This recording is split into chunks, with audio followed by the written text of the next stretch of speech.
রাজধানীতে বর্জ্য অপসারণ নিয়ে প্রধানমন্ত্রীর অসন্তোষের পর নড়েচড়ে বসে সিটি কর্পোরেশন।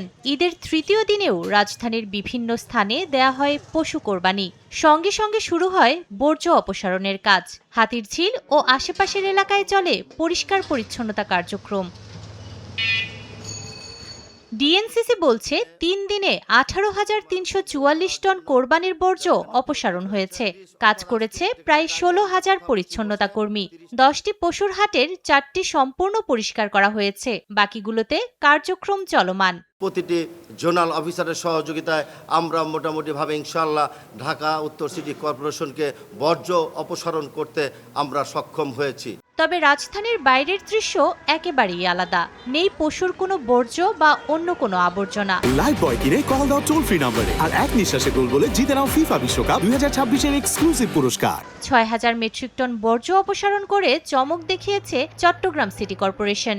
বর্জ্য দ্রুত অপসারণের ঘোষণা দিয়ে কথা রেখেছে অন্যান্য সিটি কর্পোরেশনও। অলিগলি কিংবা ব্যস্ত সড়ক, কোথাও নেই ময়লার চিহ্ন। নূরে জান্নাত, সময় সংবাদ, ঢাকা।